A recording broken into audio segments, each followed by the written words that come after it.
Hi everyone, welcome. Thank you so kindly for joining us. Welcome to Green Apple Books on the Park. My name is Cara Johnson. I'm the event coordinator for Green Apple, and tonight I am very excited to welcome, we have three living legends joining us this evening. Tonight we are celebrating the latest edition of Coming Out Like a Porn Star, Essays on Pornography, Protection, and Privacy, edited by Jiz Lee. Let's give a hand for Jiz. Jiz is joined tonight by none other than Annie Sprinkle. Let's give a hand for Annie as well. And also Dr. Carol Queen. Let's give a hand for Carol. I'm really excited to have these three here, as I'm sure all of you are glad to have them all gathered in one place. This is very exciting. I think we're in... Butch is here too. Hello, Butch. Give it up for Butch. We're very excited to have Butch here as well. But I'm very excited to have these three here. They are, as a reader and as a sex nerd, they are like very important to my development in finding sex and pornography with fun and enjoyable, but also artistic and liberatory, and I'm so appreciative of all of you. And I'm glad that, I remember when Coming Out Like a Porn Star came out in the first edition, and I thought it was so cool, and now we get a second edition. We all get to see it again. How exciting. So, I have very brief business before I let these three take over. First, thank you all for joining us in person and also online. Hello, online audience. I'm waving to a camera if you can't see. We appreciate you. We are broadcasting from San Francisco. We open each of our events with a land acknowledgement, and so in doing so, we are operating on unceded Ramaytush land. We think that acknowledgement requires action, and so we encourage you to donate either your time or monetary means to an Indigenous organization each time you hear a land acknowledgement. We have details in particular about the Ramaytush Land Trust at the back desk. If you're interested in learning more about how to participate in this project of rematriation, which is also particularly pertinent just because we had so many good land back wins in the East Bay recently, so let's keep it going. Other brief business. This event, I would like you to know, is being recorded by Juana and also by Beth Stevens. Beth Stevens is in the house as well. Beth Stevens. They have assured me that no one will be on camera, but I'm going to actually welcome up Beth at this time to talk a little bit about why this is being recorded and what this project is. Beth? Thank you. Yeah, of course. Thank you. Hi, I'm Beth Stevens. I am also very excited to be here. It's going to be a fantastic event, and you should all buy a book. And I'm here because I'm married to Annie, and I'm a professor at UC Santa Cruz, and I'm creating a class that's called Sex Work, Post-Porn, and Art for Coursera. So you can all take this class when it's done, and these three superstars are in it. And it's going to be a hell of a fun class, and I'm not even giving any tests in this class. That's how fun it's going to be, you know? You can make up your own test, and you can, like, play it out however you want. So, anyhow, so I'm just recording for this, and I hope that that's okay with all of you. Can I have your permission to record this? Okay, great. Okay, thank you so much. Thanks, Dad. Or your consent. Thank you so kindly. All right. Additional brief business. Now is a good time to silence your cell phones if you have not already. Just don't take a call in the middle of the event. That is not appropriate. We don't like that. Please do check out our full event calendar online at greenapplebooks.com. We have a really great season ahead of us, including the event you are currently attending. The restroom is behind me. It is available after the event and not during the event for obvious reasons. If you need to know how to get there, do let me know, and I will gladly help you. We have copies of books by Jiz and as well as Annie and Beth's book at the front register. You can find them there. We also have Carol's books available for purchase. And special thing for Carol's book, you can buy them directly from her. No middleman when buying Carol's books. She brought some to share with us tonight. If you've been here before, you've certainly heard me say that when you buy books from us, not only do you support us as an independent bookstore, you support the writers who put so much work into making these books, and then you get to have a book. which might be the best part. So if you're able, we always appreciate it. And were you planning on signing at the end? Yeah. You're gonna sign them too. So what better reason to buy a book than you get a signed copy as well? If you're just arriving, we passed out index cards a little bit ago because we're going to do our Q&A via index card at the end of the evening. I have them here along with some writing utensils at the back desk. So should you be inspired to ask a question you don't already have an index card or a writing utensil, please do grab some right there, and we'll collect them right before we start the Q&A portion. Without further ado, I am going to go ahead and introduce our moderator for tonight. Dr. Carol Quinn co-founded the Center for Sex and Culture with Dr. Robert Morgan Lawrence in San Francisco and is staff sexologist and company historian, coolest job titles ever, at Good Vibrations. The woman founded Sex Shop, where she has worked since 1990. A noted cultural sexologist whose work has been widely published. She's written, co-authored, or edited several books, most recently the Sex and Pleasure book, Good Vibrations Guide to Great Sex for Everyone. Let's give one more hand for Dr. Carol Quinn.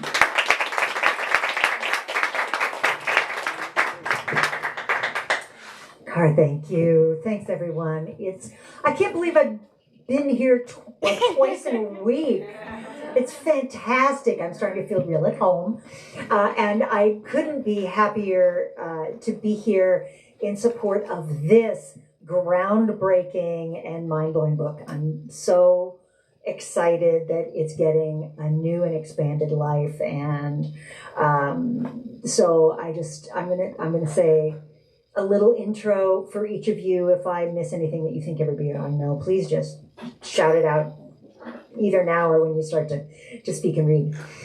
So just here to my left is Jiz Lee. They have been a groundbreaking participant in the porn business, helping make it more fabulous, more diverse, more of the kind of world that we can feel good entering and feel like we really were amazed and maybe learn some things when we finally turn off our whatever it is we're watching it. Why do we watch porn in the size of postage stamps in this century? Never mind, that was a rhetorical question, and I think it was my outside voice. Anyway, Jiz got rolling, among other things, and among other contexts, with the amazing Pink and White Productions, and I think you're still in on that, and began collecting these amazing essays by porn artists, contemporary and historical, to help those people who appreciated porn, or maybe even the people who denigrate and say shitty things about porn, know more about what's going on with the remarkable people who make one of our favorite visual pastimes. So, Jiz, thanks for all of that. And over beyond Jiz is Annie Sprinkle, who, speaking of historical personages, if I remember correctly, Annie Sprinkle used to be an usher when Deep Throat was first showing in theaters. Popcorn Girl, that's even better, isn't it? If I were writing a script, I would definitely write about the Popcorn Girl, not the usher. And maybe I will write a script like that. Also, let's for a second just hope that all of the locations in Florida where that movie was filmed are still there. What a world. What a world. Fort Myers, and yeah. Oof. And Annie has been making porn, making her own porn, helping other people make porn, doing performance art about what it's like to make porn, among other things.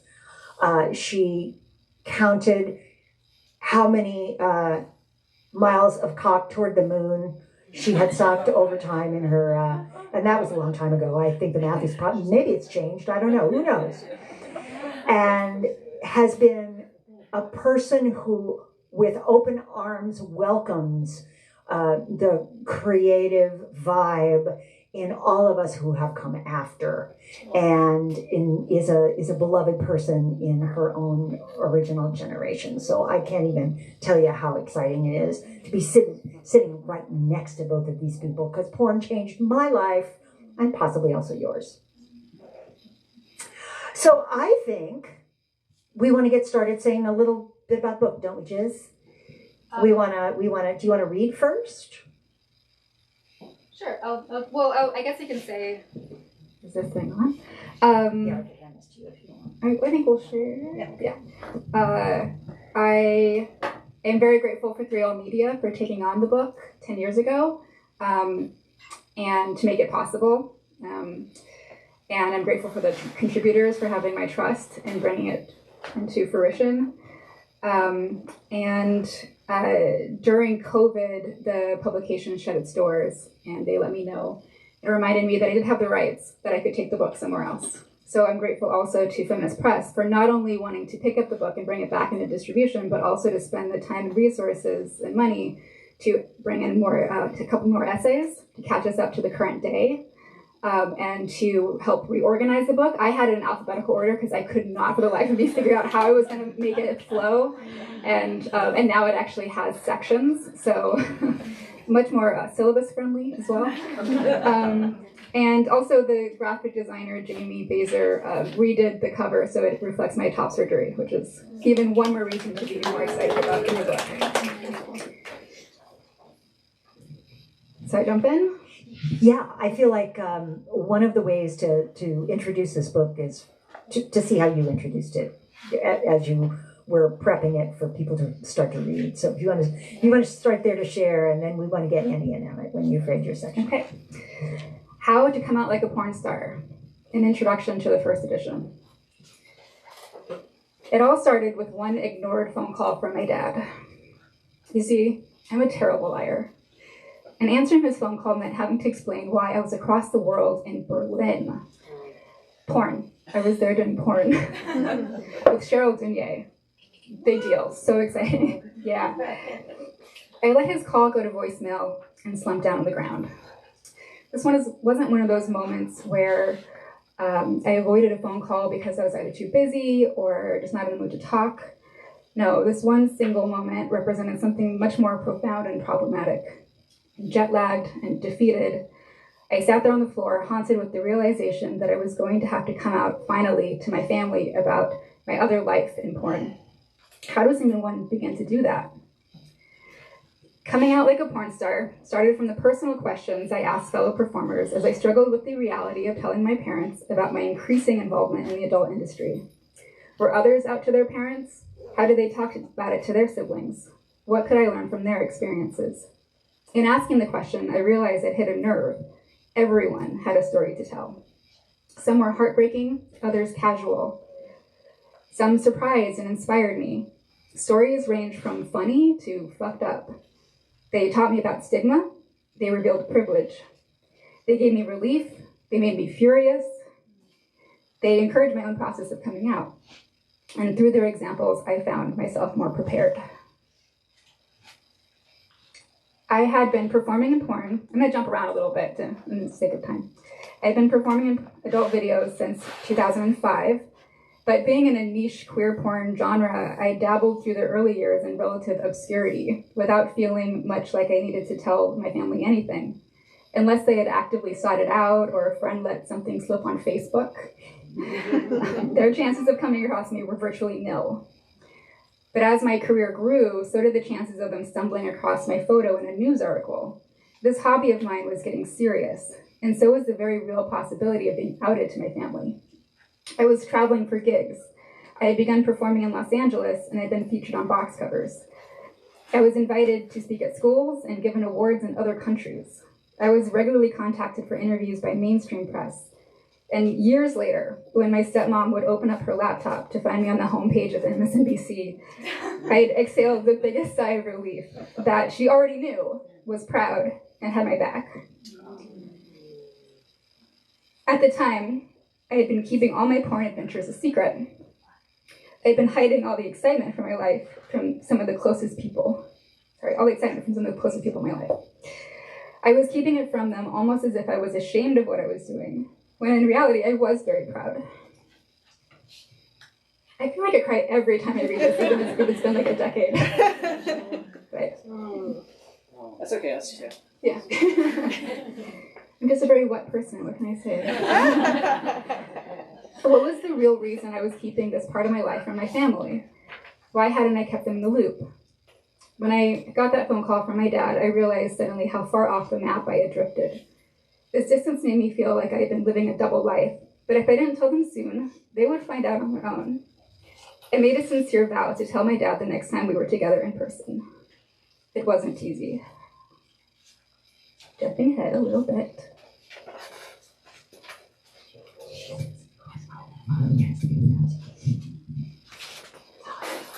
Working on this book has not been easy. Dozens of performers who initially wanted to submit a story later retracted. This might be typical of publishing collections from various authors with limited budgets. However, in the case of coming out like a porn star, contributors have much more at stake. Writing this piece proved to be an intensely personal process. Even I wanted to recant my submission. For many peers, the danger of being exposed is simply not worth the risk, and I understand that. Coming out is hard enough, but to do so publicly has dangerous implications. Regardless of the outcome, all the experiences in this book reflect the social stigmas of a culture where sexual maturity is still in an awkward phase of adolescence, where media outlets and public opinion continue to portray a negative, one-sided view of porn and its participants. Our stories reveal a much more honest depiction. We write at a time when sexual knowledge is typically buried in shame, fear, and ignorance, where hate crimes against people whose gender and sexual expressions differ from a strictly defined template are alarming statistics. The suicide and murder of trans women of color in particular are screaming indicators that something in our understanding of sex and gender is clearly amiss. If our experience of sexual stigma and its intersections are any indicator of the social inequality of our time, and may our words be stepping stones for increased sexual awareness and nuances to come, and may we come out on top. And that was December 2014. Coming out again, an update on the second edition. When Coming Out Like a Porn Star was released in 2015, my best hope for the book was that it would become obsolete in 5 years. My goal in sharing our stories was to provide a resource for other performers and a reference for allies to understand how societal stigma against sex work impacts our lives. The anthology may have barely moved the needle, but its reception proved the importance of our words. The book received a hero's welcome within the sex work canon and a solid, tangible placement on the university syllabus, in the Feminist Book Club, the Independent Bookshop, and libraries around the world. Much to my delight, the bold pink paperback even made a few cameos in adult films. And a point of pride as an editor, it traveled far beyond my inner circles. Our stories did hit a nerve, expressing our collective vulnerability and humanity. And its word of mouth growth demonstrated the importance of our words remain on the shelf. This new edition with the Feminist Press comes complete with a refreshed cover reflecting my gender-affirming top surgery, plus new essays and updates. As the years have passed, some contributors retired and others changed their names. Biographies have been updated and stories have been refined, but the essays remain as relevant as the day they were first set in ink. An unfortunate testament to the stubborn anti-sex stigma that continues to haunt the adult industry and its workers. It's important to know that the original essays were collected between 2012 and 2014, before the U.S. government would vote, bipartisan yet ignorant, on FOSTA-SESTA laws that further endanger those in the sex trade, and before the global health crisis of COVID-19 would popularize digital sex work platforms like OnlyFans. Empowered with smartphone cameras and subscription platforms, adult creators upended the old studio performer dynamics and leveraged customers longing for intimacy during the pandemic isolation for increased financial stability. However, regardless of the porn next door's rising popularity, performer security and well-being remain precarious. Banks refuse porn business, freezing accounts for months without recourse. Social media increasingly shutters sexual speech. Stories shaming those who did porn pop up in the news. A political candidate's qualification come into question when it is revealed that she and her husband canned for tips. Screenshots from their video were emailed to her constituents in a cruel act of revenge porn. A teacher creates an OnlyFans account to subsidize her low salary only to be fired by her boss, who was the one who originally suggested the idea. Oh, jeez. Yeah. Society slams its doors in our faces wherever we go, even long after we've left the industry or only ever dipped a toe. And all the while, lawmakers continue to push troubling legislation about porn to the detriment of workers around the world, while never once consulting those of us who make it. New essays in this book address current topics in technology, culture, and free speech. Adult entrepreneur and educator jet-setting Jasmine discusses parenting in the digital age. Retired performer Tyler Knight depicts a harrowing saga of being outed by a fan and his own phone. Performer and MC King Noir compares coming out to his experiences as a follower of Islam. Argentinian-born performer Maria Riot was locked out of LinkedIn, exposing how rejection from the world's largest professional networking website and other social platforms deny sex workers economic stability. Canadian performer Jessica Starling shares how her work was exploited in a deepfake as streamer Pokimane. Hall of Fame legend Cinnamon Love tenderly recounts the details of disclosing her profession during a family reunion. Artist Arabelle Raphael explores navigating a body that is up for public consumption and how self-production can lead to self-acceptance. And a performer who asked to remain anonymous writes about her efforts to evade new facial recognition software when digital images resurface decades later, revealing issues of consent in an ever-changing technological landscape. I dedicate this new edition to its former contributors who are no longer with us. Feminist porn icon Candida Royale lost a battle with cancer in 2015, mere weeks before this book's original release. I believe she would have been proud to see her story in print. Bondage expert Jack Hammer XL, who shared his story at several book tour readings, passed away suddenly in 2020. The industry has lost many over the years, including too many to suicide. As in life, our deaths are often overshadowed by stigma. The memorials held by porn peers and our civilian families seldom overlap. I'm so emotional, yeah. Sorry. I think about my own neatly divided worlds and wonder how I will be remembered. But when I wrote this book's original introduction, I was not out yet to my younger siblings that are now 18. Well, it's turned 18 since then. The time came in the form of a brisk run with my sister one holiday morning. Our pace was light enough to carry a conversation, but challenging that my face was already flushed as I finally divulged the details about my profession. Oh, I already know, she chirped. Mom told me. My stride relaxed. What a relief. Did our brother know too? Yep. She then leapt onto the topic of Proposition 60, the controversial mandatory condoms and porn position on the California state ballot, and what were my thoughts? We spent the final mile discussing why porn performers opposed it, and she promised she would vote against Prop 60. It did not pass. Despite the enthusiastic support on that memorable run, my family generally does not want to talk about porn. And I realized now that the hardest part was over, neither did I. Coming out didn't tear us apart, and I no longer have to hide behind small lies. I can also tell them about the big wins, if I choose to. Perhaps I'll even tell them about the second edition of this book, which, to my knowledge, they have yet to read. And I'm okay with that, for the most part. Ask me again in another 10 years.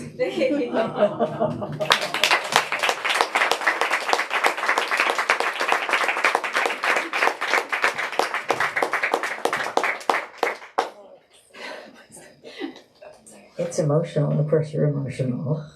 Oh. Annie is a contributor to the original edition, and this one. Annie, you want to share some of your piece with us? And we'll talk amongst ourselves. I can't believe it. It was 10 years ago. Time flies when you're having fun. I wrote it when I was 60, and now I'm 70. And but Jiz gave us all a chance to revise and update, and I read it, and I'm like, I don't need to change anything. Not that much changed in terms of coming out, except, coming out is 70, I guess.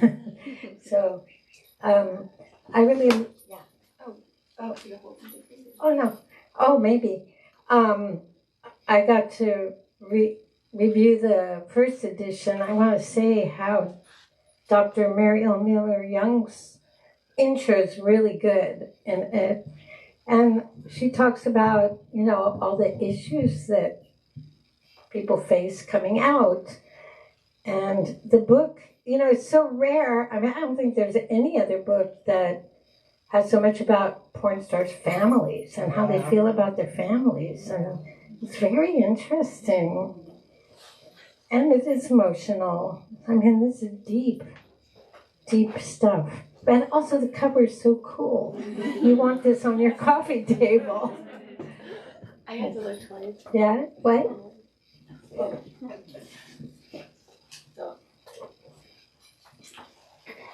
So Jiz asked me to read something. I'll kind of skip around a little. I titled mine The Luxury of Coming Out, because it really is a luxury and a privilege. Hell, I didn't come out just once. I came out again and again and again, multiple times. After I came out as a porn star when I was 18, I came out as being into BDSM and fetish sex. Shocking. At that time, in 74. Then I came out as being spiritual and into sacred sex. AIDS hit, and I suddenly became spiritual after being raised Unitarian. So political. Then I came out as having transsexual lovers. I've always had a big place in my heart for transgender and androgynous people. Then I came out briefly as a lesbian separatist. That lasted about 4 months. I liked men too much. And, but it was interesting. It was interesting. Then I came out as being heterosexual again, after being lesbian separatist. And some queer friends were really horrified when I went back to men. But then I came out as being celibate. That was probably the most shocking of all. That was about 1 year I didn't have sex. I call it my afterglow phase.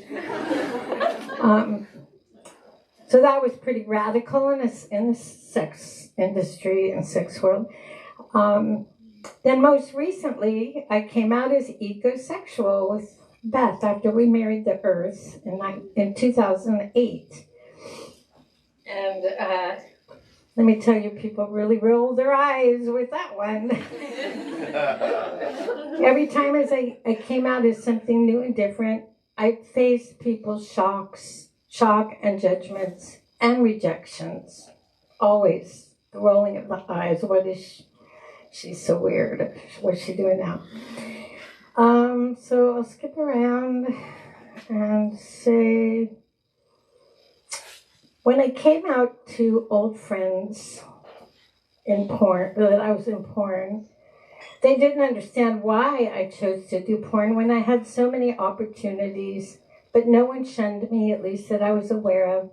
I did have one friend later in life I was close to for a couple years who told me we could no longer be friends because of my work. It was deeply painful. However, these wounds heal over time. So when Jiz asked me to write something about coming out like a porn star, 7 thoughts came to mind. Number 1, I'll abbreviate these. What we think of ourselves is what we think of ourselves that matters the most. So when we tell people what we do or who we are, is how we feel about ourselves and what we do and who we are that radiates out. So if we tell someone apologetically with shame and embarrassment, I make porn, people will feel our shame and embarrassment too and worry about us. Number 2, other people think of us, what I think other people think of us is none of our business. Friends I may have lost coming out, it was worth all the fabulous new ones I made. 3, people don't expect much from people who make porn, which can work to your benefit. So anytime I do something of note, it surprises and impresses people. 4, people might think that being a porn star can make us targets for violence, but in my experience, being a porn star has been a cloak of protection that has at times kept me safe. And I'll tell this story and I'll end with this. It was a great moment. For example, late one night, I was walking alone on a dark Manhattan street, praying for a taxi. The neighborhood was known to be dangerous, and a man came out of nowhere with a really kind of scary vibe. He was walking straight towards me. I fully expected to be harassed, if not robbed, or worse. My heart raced. I was probably hobbling out of the Hellfire Club at 5 in the morning. Anyway, I wondered, in a dirty nurse outfit or something, I wondered if I should cross the street or look down or be friendly and say hello. If I had to run away in my high heels, I would certainly not get far. I decided to stay my course, and when it came shoulder to shoulder with the man, he squealed, "Oh my God, you're Annie Sprinkle." I was stunned, and he explained that when I was in prison, I saw all your magazine spreads. I read all your columns. He was over the moon to run into me. But back then, the prisoners could actually sometimes have sex magazines, which makes a lot of sense. He was not only respectful, he was worshipful.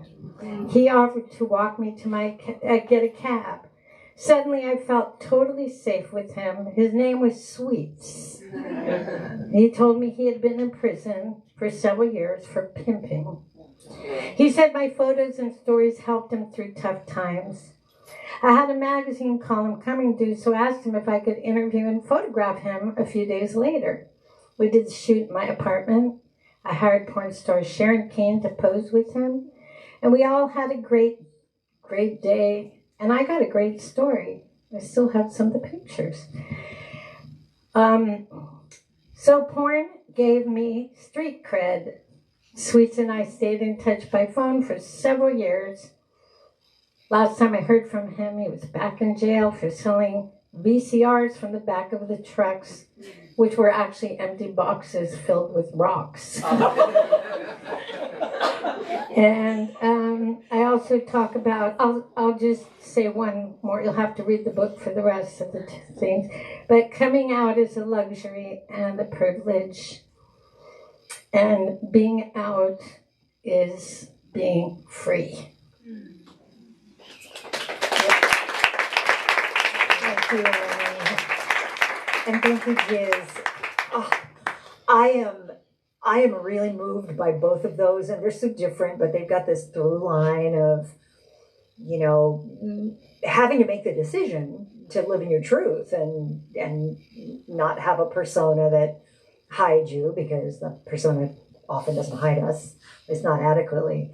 I want to ask a couple of book questions, and then I think I want to ask a couple of bigger picture questions. But my book question, my first one, Jiz, is there anybody in the world of contemporary or back in the day porn that you were really interested in getting an essay from, or that was somebody that you got this time that you were super excited about? Off the top of my head, Cinnamon, because I had asked her in the first edition, and of course she's incredibly busy, and she had just become a new grandmother, so her life was very busy. But she was able to write an essay for this one. So, and we actually just had the book launch with her, and also April Flores was a guest, and Laurie Erickson, who's in the book, and also Neve, who has been a performer under the name Carnegie Velvet, and then before that also under the name Lyric Seal, and at Blue Stockings in New York just a couple days ago. But yeah, Cinnamon's piece is absolutely beautiful. And I was also really excited to have Siri Dahl write for it, because she had recently been in the Netflix documentary on Pornhub, and so I wanted to have her perspective of someone who's like become incredibly out about porn in a really mainstream way. Yeah. So speaking of Pornhub, things have changed a little bit lately, and And porn has been changing the whole time, right? The formats, the access, porn has really been changing the whole time. But it seems like there's a whole new era of access with Pornhub. There's also sort of changed political circumstances in many ways. I'm wondering if each of you want to say a little something about just reflecting on how it was, how it seems to be now, anything you predict about the future, even if you feel like you want to predict.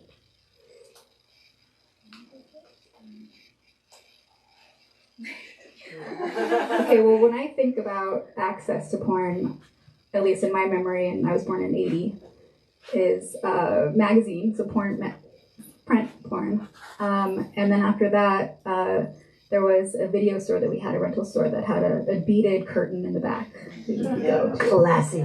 But it felt to me that accessing porn was very, you had to be determined to find it. And it feels much more ubiquitous now. Of course, I think of AI off the bat. For the future, it's going to be very different.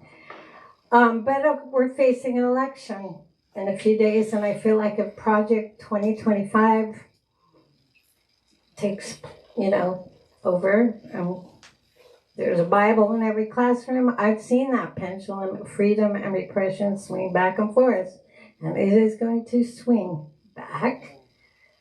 And I fear for our legacies, our histories, our archives, and Beth's going to put this class, Sex Work, Postponement, and Art, which is phenomenal.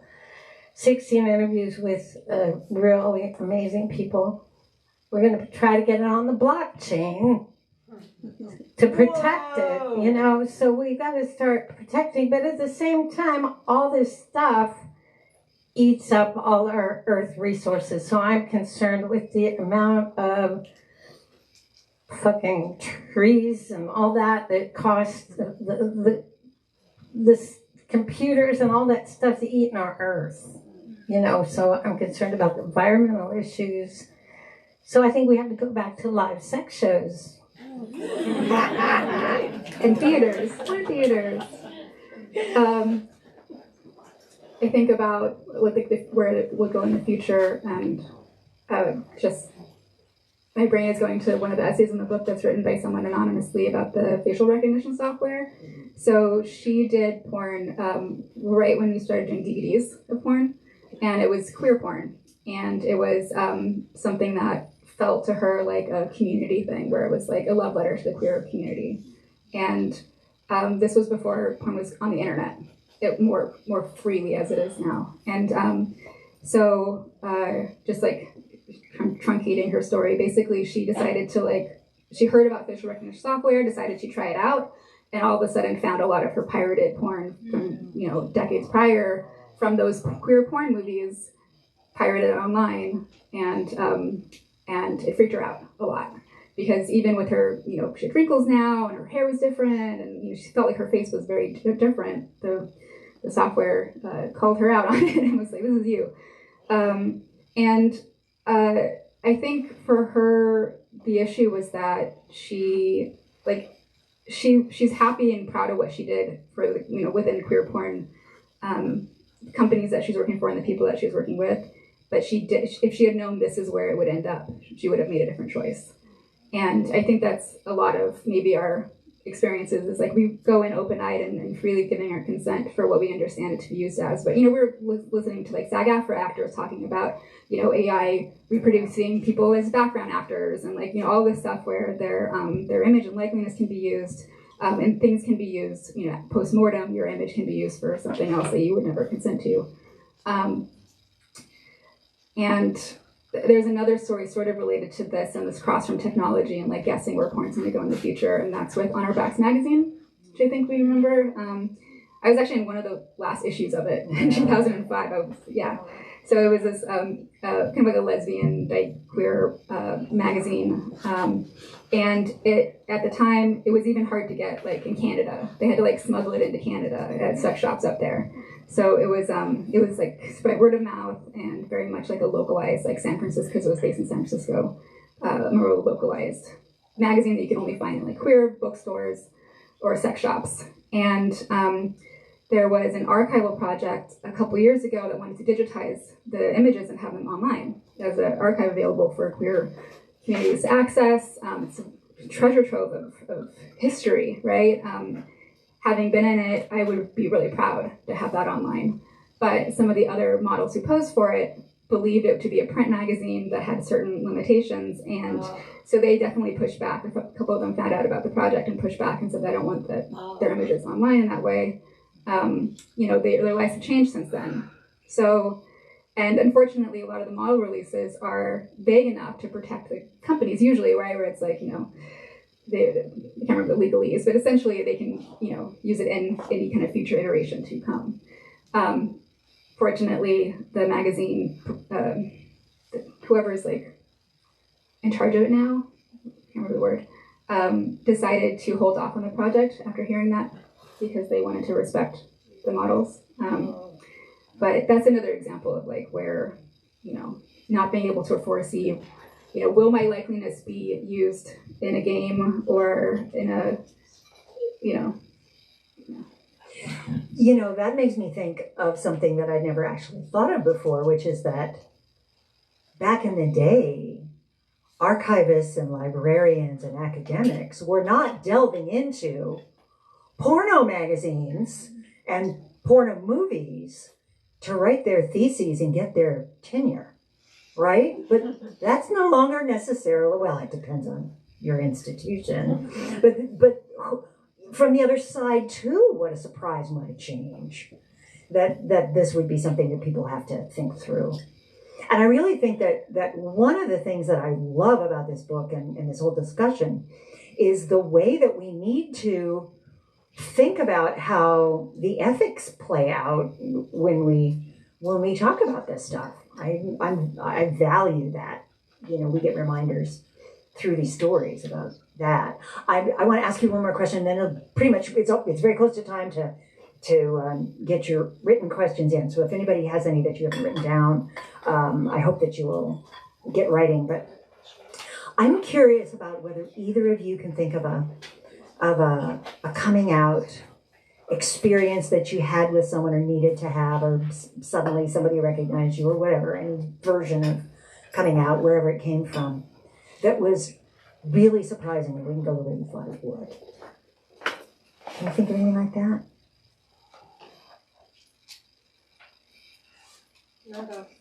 Oh. My mind's on something. Can I say something? Yes, I am. Never mind my question. Edit that out, Beth. I'm stuck on your last thing about the future, and I love this book because it's very positive. It's about liberation and setting oneself free. But I hate to be a downer, but we were recently in Warsaw, Poland, and it was heavy. I mean, I had relatives, we've all had relatives who've suffered, were refugees and had to leave under dire circumstances from one country to another. But I didn't know that like 1 million prostitutes in Germany were rounded up and put in concentration camps. How did we not know about that? I didn't know about that. I mean, I probably heard and forgot and blocked it out of my brain. But honestly, with Stormy Daniels and Trump, I'm just not too happy with porn stars right now. I have a lot of fear, and facial recognition, I'm having a lot of fear. But I also think the more people that come out, the more open we are, that is a kind of protection, and hopefully we'll all be okay. I'm a little worried right now because.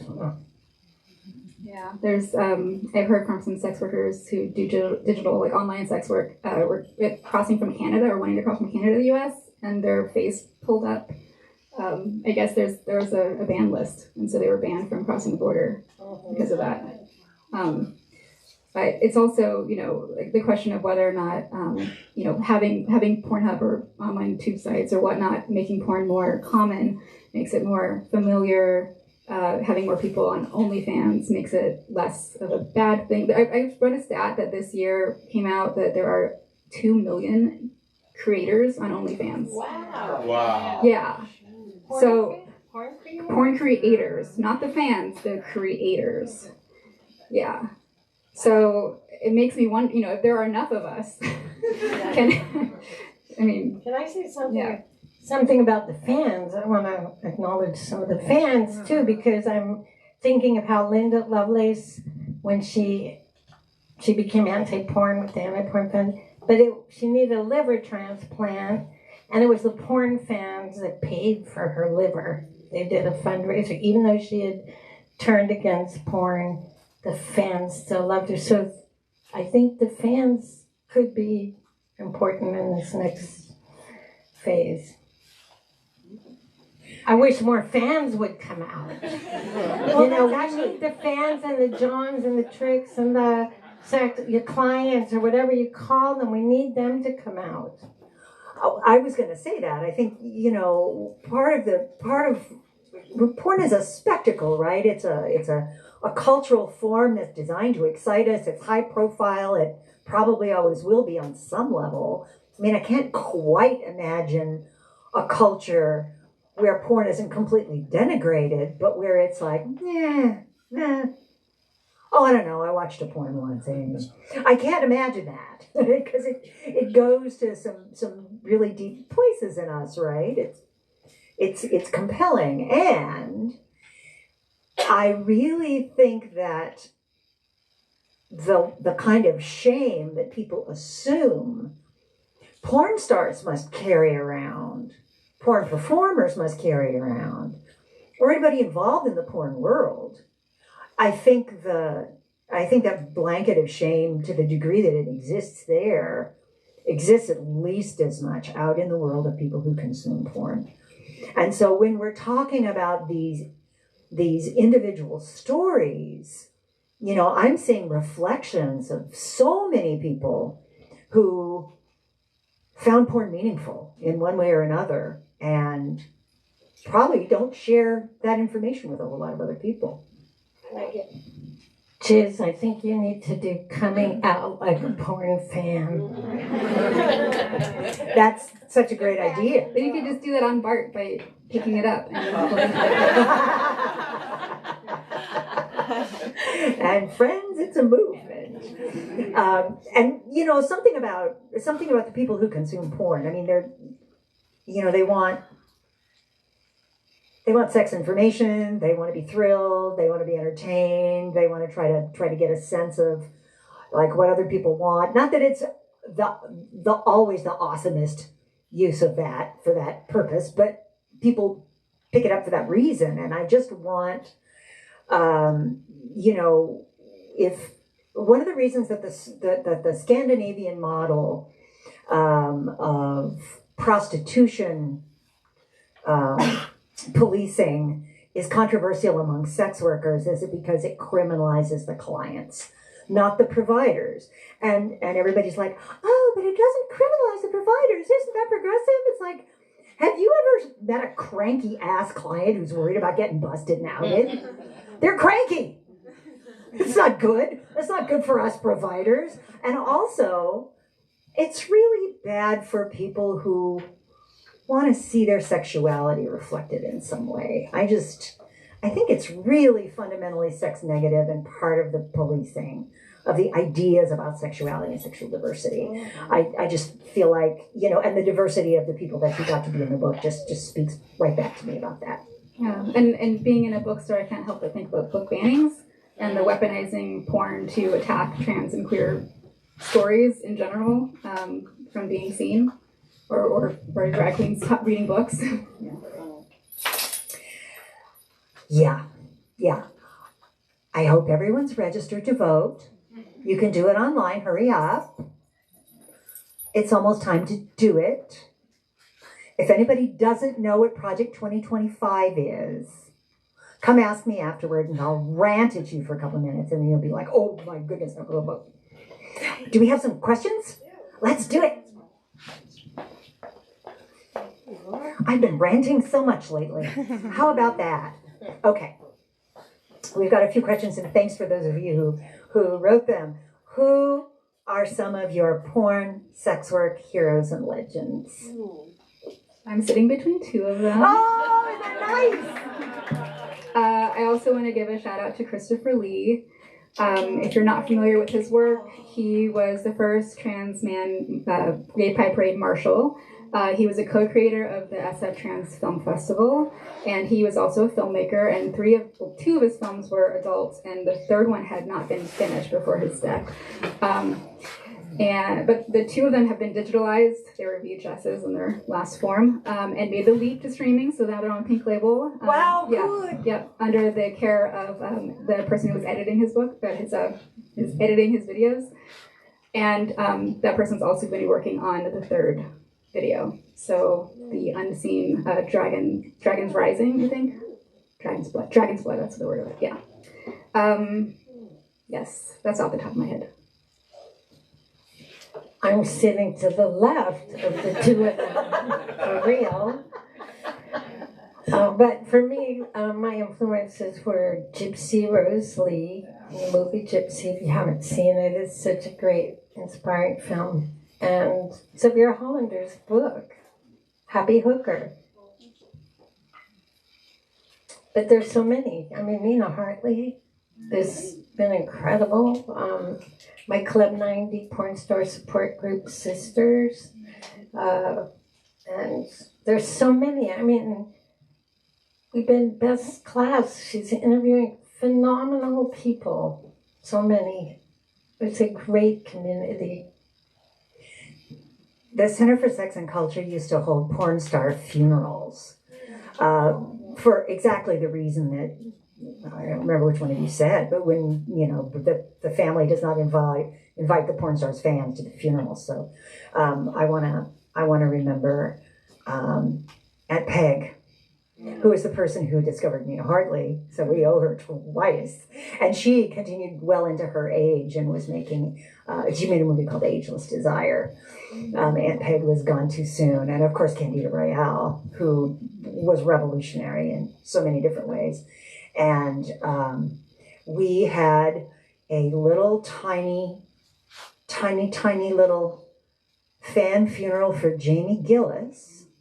He's a controversial fellow, but a great actor. And almost everybody at the little tiny funeral was a porn performer, and you should have heard the dish, my friends. I wish you'd been there. I wish I had taped it, but then perhaps they wouldn't have said the things that they wound up saying. And I want to remember Gloria Leonard, too. We didn't get a chance to do an event for her, but so many people who, in the golden age, as some call it, I learned a lot about that period from Susie Bright, who is one of the great chroniclers and cheerleaders of those times.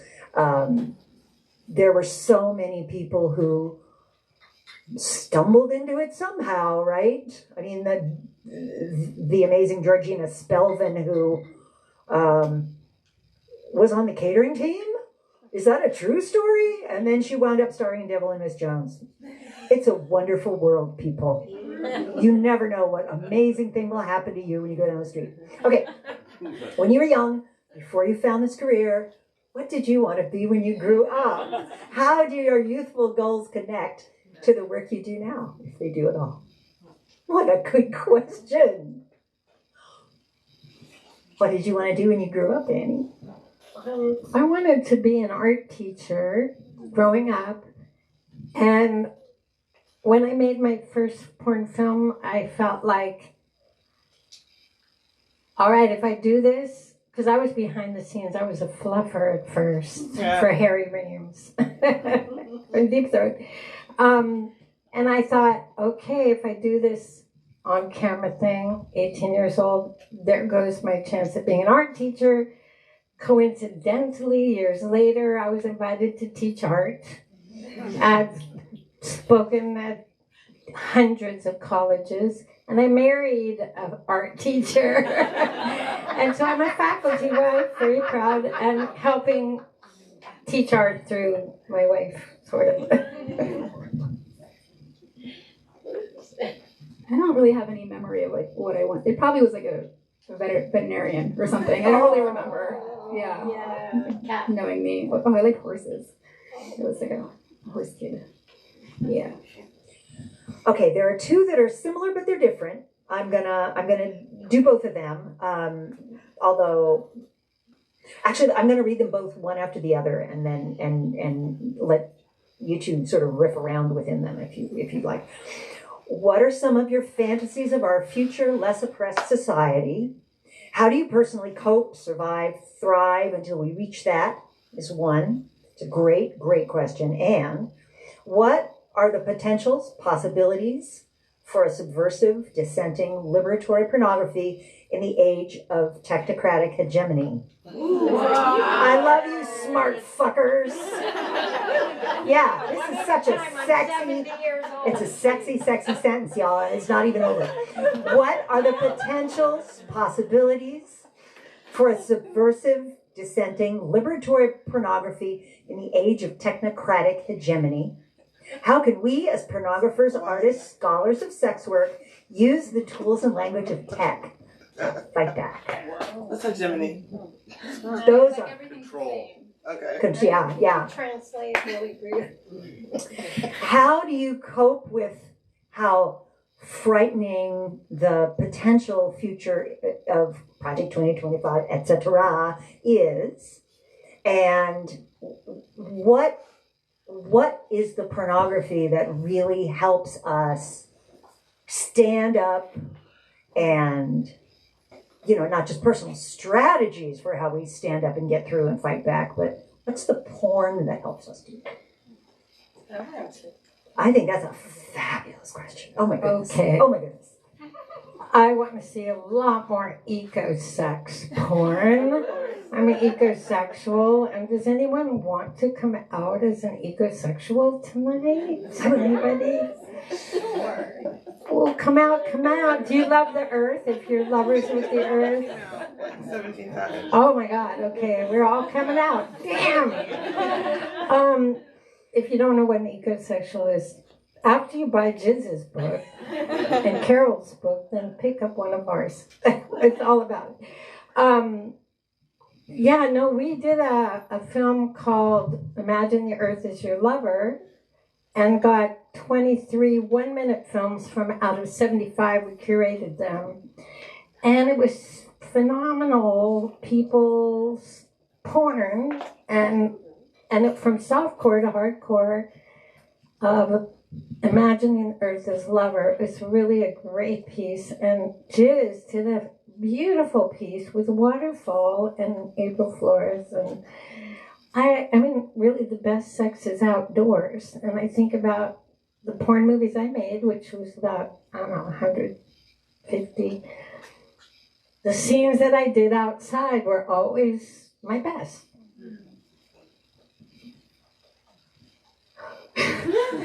Questions? We're just riffing off of either of them? Yeah, or making them go together if you want. Ooh, that's interesting. Because I feel like those two questions really talk to each other. Yeah. Well, but certainly, how do you cope? How do you hold up? being as present as possible in your body, I think, is good. I feel like being in nature and in movement is very grounding and healing and de-stressing, and reminds you that you're alive. So that's one way of coping. I think that films, that are creative and self-determining are a really good way to go if you're working on. And then the first question, I wrote down basic livable wage. So I don't remember exactly what the question was, but there's, capitalism fucking sucks. And I want to shout out, there's this performer, Lex Lives is their Instagram handle, and they had a tweet the other day, or an X or whatever it's called now, and it was like, I'm witnessing some of the greatest minds of my generation wasted to rent. So I really felt that. But yeah, decriminalize sex work so that we can stop weaponizing porn and bodies, and we have, reproductive agency and can be happy, and then make it possible so that we can actually afford to live comfortably without struggling and having to do things that we we don't want to do, or all that stuff. I want to say, as part of just relevant to the last question, I just want to remember the amazing work done for a few years by the Feminist Porn Awards. Speaking of really making space for and really loving people's new world porn, that for all different kinds of people in all different kinds of ways. We got to see lots of different possibilities for porn. Thanks partly because they asked people to make that stuff. So yay to them. And of course they were in Canada, so it's especially ironic that the fucking Canadian border people, they've been doing this for years and years. In the early 90s, there was a situation where they wouldn't let porn books in. Books! But of course, those are controversial again, too. So here we all are. I hope that this has been meaningful and inspirational. I hope it's helped you think more deeply about your fave people that you like to watch on the little postage stamp size movies and when you're, under the covers or wherever you are. And I hope that if any of you have done sex work, that this makes you feel seen and loved. And I really, really hope that this discussion has put 2 or 3 levels of the stakes into your mind. So please don't forget to vote and chat with your friends who are saying things like, oh, it doesn't really make any difference. It's like there are a lot of differences right now. A lot of differences right now. And if you've got friends who say it doesn't make any difference, tell them to go read some Project 2025 stuff. That'll... 900 pages. Well, they could skim it.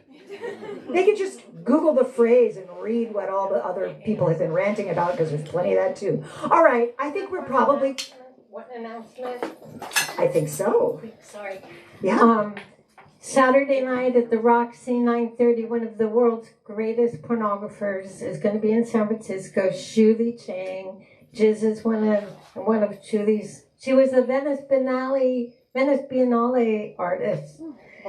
Really brilliant. And Guggenheim too. Guggenheim. I mean, Julie, she's Taiwanese, lives in France, and is amazing, and is a world-class artist. 9:30, and Beth and I are going to lead a Q&A after, so please come to that and meet Julie and see their film. It's going to be a 35 millimeter print. Wow. And you rock, Carol, you're always the most awesome moderator. I and love host moderating. And memorial and priest and witch. And Thank you, Annie. And Thank you so much. And Jiz, you rock. You're amazing. Thank you for doing this. Thank you for doing this book and all you do. There are a lot of important books about porn, but I can't think of one that I think is much more important than this book. It's got it all, y'all. There are a few of my books in the back, near the back register, but they're not from the bookstore because you can't freaking order my books right now. So I brought a few. So if anybody wants any of those books, come pay me. I've got Venmo, or you can, put a wad of cash in my hand and I will have a flashback. And come get your book signed. And there are a couple of things there from Good Vibes. You might want to come to my Antique Vibrator Explanation of History tour someday, where I tell a few jokes and show you a lot of vibrators, and it tells you when the next 3 of them are. And if you want to buy anything sex toy-wise, take a picture of the other thing there. It turns into a coupon when you show it at the store. Thanks. If you get your book signed, you get a bookmark. And it's a really awesome bookmark. Can we give one more hand?